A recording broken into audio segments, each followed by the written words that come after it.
নমস্কাৰ বন্ধু বান্ধৱীসকল আপোনালোক সকলোকে মই সুৰজ চেত্ৰীয়ে পুনৰবাৰ টিপছ অসম ইউটিউব চেনেলটোলৈ স্বাগতম জনাইছো বন্ধু বান্ধৱীসকল এই ভিডিঅ'টোত মই আপোনালোকক জনাম যে যদি আপোনালোকে 400টা সোণালী কুকুৰা পালন কৰে তেনেহলে 400টা সোণালী কুকুৰাক বিক্ৰীৰ উপযুক্ত কৰালৈ পালন কৰোতে কিমান টকা খৰচ হয় আৰু সিহঁতক বিক্ৰী কৰাৰ পাছত কিমান টকা লাভ হয় সেই বিষয়ে এই ভিডিঅ'টো আপোনালোকে প্ৰথমৰ পৰা শেষলৈ ভালকৈ চাব আৰু যদি আপোনালোকে এই চেনেলটোত প্ৰথমবাৰ আহিছে তেনেহলে চেনেলটো সাবস্ক্ৰাইব কৰি ওচৰতে থকা বেল ঘণ্টিটো প্ৰেছ কৰি দিব সব বন্ধু বান্ধৱীসকল যদি আপোনালোকে 400টা সোণালী কুকুৰা পালন কৰিব বিচাৰে তেনেহলে তাৰ বাবে আপোনালোকে 400টা সোণালী কুকুৰাক থাকিবৰ বাবে এটা গৰালৰ নিৰ্মাণ কৰিব লাগিব এটা কুকুৰাক থাকিবৰ কাৰণে প্ৰায় 1 পৰা 1.5 স্কয়াৰ ফুট ঠাই লাগে আৰু সেই হিচাপে আপোনালোকে গৰালটো নিৰ্মাণ কৰিব লাগিব আৰু কুকুৰাৰ গৰালটো আপোনালোকে সদায় পূবা পশ্চিমাকৈ নিৰ্মাণ কৰিব আৰু কুকুৰাৰ গৰালৰ ভেটিটো অলপমান ওখ ৰাখিব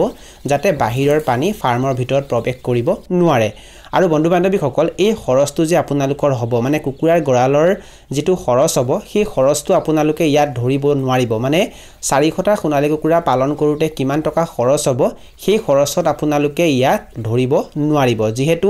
এই গৰালটো আপোনালোকে বাৰে বাৰে নিৰ্মাণ নকৰে এই গৰালটো আপোনালোকে এবাৰহে নিৰ্মাণ কৰিব সেই কাৰণে আপোনালোকে এই খৰচটো ইয়াত ধৰিব নোৱাৰে লগতে কুকুৰাবোৰক দানা পানী খাবৰ কাৰণে যিবোৰ বাচন বৰ্তন লাগিব সেই বাচন বৰ্তনবোৰ ক্ৰয় কৰোতে যিখিনি খৰচ হ'ব সেইখিনি খৰচো আপোনালোকে ইয়াত ধৰিব নোৱাৰে আৰু লগতে আপোনালোকে যেতিয়া ফাৰ্মত লাইট লগাব সেই লাইটৰ খৰচ ৱাৰৰ খৰচ এইবিলাকো আপোনালোকে তাত ধৰিব নোৱাৰিব যদি আপোনালোকে 400টা সোণালী কুকুৰা পালন কৰিব বিচাৰে তেনেহলে তাৰ বাবে আপোনালোকে সোণালী কুকুৰাৰ এদিনীয়া পোৱালি ক্ৰয় কৰিব লাগিব আৰু সোণালী কুকুৰাৰ এদিনীয়া এটা পোৱালিৰ মূল্য প্ৰায় 20 টকাৰ পৰা আৰম্ভ কৰি 30 টকা পৰ্যন্ত হয় আৰু হেতু ঠাই ভেদে আৰু সিজন ভেদে বেলেগ বেলেগ হয় তথাপিতো আমি সোণালী কুকুৰাৰ এদিনীয়া এটা পোৱালিৰ মূল্য যদি 27 টকাকৈ হিচাপ কৰো তেনেহলে সেই হিচাপে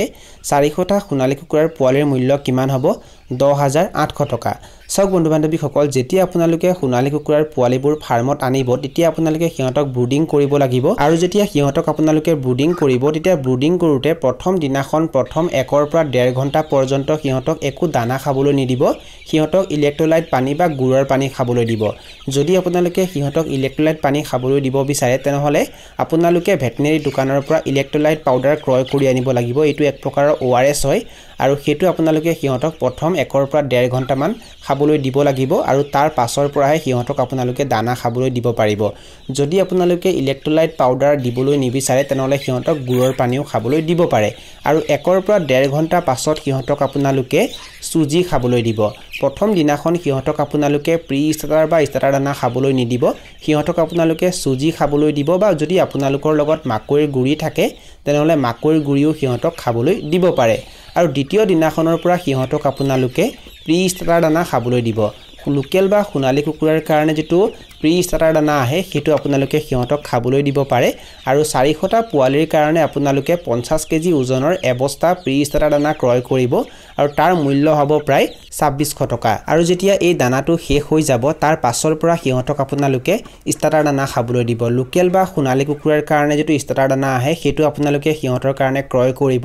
আৰু তাৰ মূল্য প্ৰতি কেজিত প্ৰায় 40 টকা পৰ্যন্ত হয় আৰু যদি আপোনালোকে 50 কেজি ওজনৰ এবস্তা স্টাৰ্টাৰ দানা ক্ৰয় কৰে তেনেহলে তাৰ মূল্য হ'ব প্ৰায় 2000 টকা আৰু সোণালী কুকুৰাবোৰক 80 দিন পৰ্যন্ত পোহপাল দিয়ালৈ মানে সিহঁতক বিক্ৰীৰ উপযুক্ত কৰালৈ সিহঁতে প্ৰায় 1400 কেজি দানা খাব ইয়াৰে আপোনালোকে 50 কেজি সিহঁতক প্ৰি স্টাৰ্টাৰ দানা খাবলৈ দিব লাগিব আৰু 1350 কেজি স্টাৰ্টাৰ দানা খাবলৈ দিব লাগিব লোকেল বা সোণালী কুকুৰাৰ কাৰণে যেটো স্টাৰ্টাৰ দানা আহে হেতু আপোনালোকে সিহঁতক খাবলৈ দিব লাগিব আৰু 1350 কেজি স্টাৰ্টাৰ দানাৰ দাম হ'ব প্ৰায় 54000 টকা 400টা সোণালী কুকুৰাৰ বাবে আপোনালোকে দৰবো ক্ৰয় কৰিব লাগিব ভ্যাকচিনো ক্ৰয় কৰিব লাগিব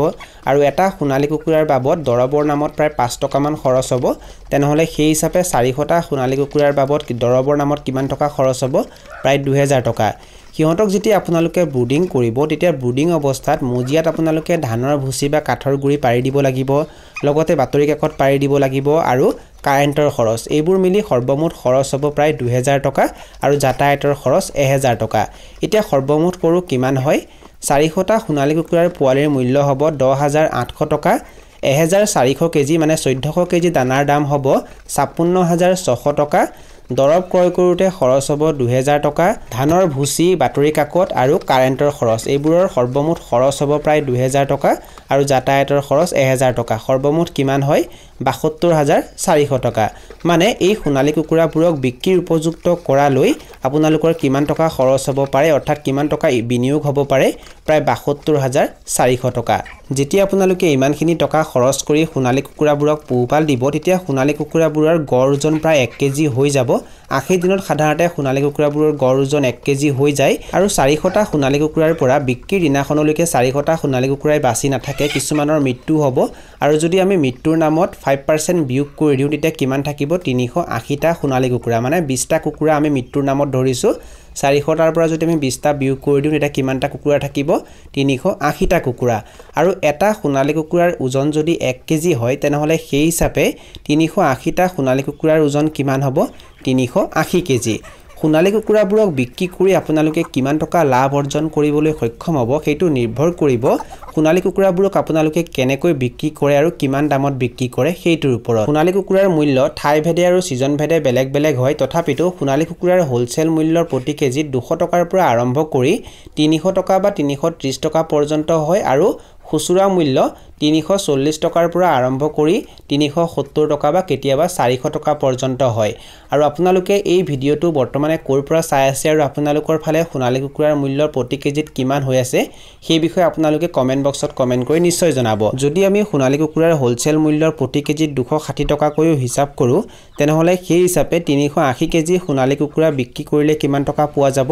98800 টকা আৰু সোণালী কুকুৰাবোৰক পোহপাল দিওঁতে কিমান টকা খৰচ হ'ব প্ৰায় 72400 টকা আৰু যদি আমি 98800 টকাৰ পৰা 72400 টকা বিয়োগ কৰি দিওঁ তেতিয়া কিমান থাকিব 26400 টকা 400টা সোণালী কুকুৰাক 80 দিন পৰ্যন্ত পালন কৰিলে কিমান টকা লাভ হ'ব পাৰে প্ৰায় 26400 টকা ইয়াত যে 26400 টকা লাভ দেখুৱাইছে এটো অলপমান বেছিও হ'ব পাৰে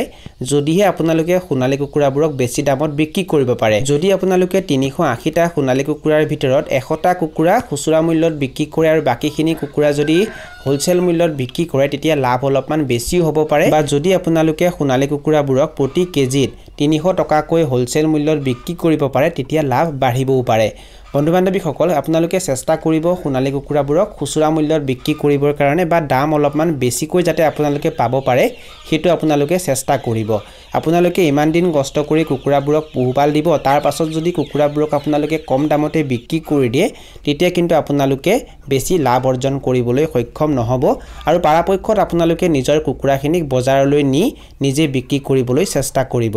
বন্ধু-বান্ধৱীসকল এইখিনি আছিল কিছু তথ্য মই আপোনালোকক জনালো আৰু যদি আপোনালোকে ভিডিওটো চাই ভাল পালে আৰু ভিডিওটোৰ জৰিয়তে কিবা এটা শিকিব পাৰিছো বুলি ভাবে তেনেহলে অনুগ্ৰহ কৰি ভিডিওটো লাইক কৰি দিব আৰু যিমান পাৰে ভিডিওটো নিজৰ বন্ধুবৰ্গৰ মাজত আৰু পৰিয়ালবৰ্গৰ মাজত শ্বেয়াৰ কৰি দিব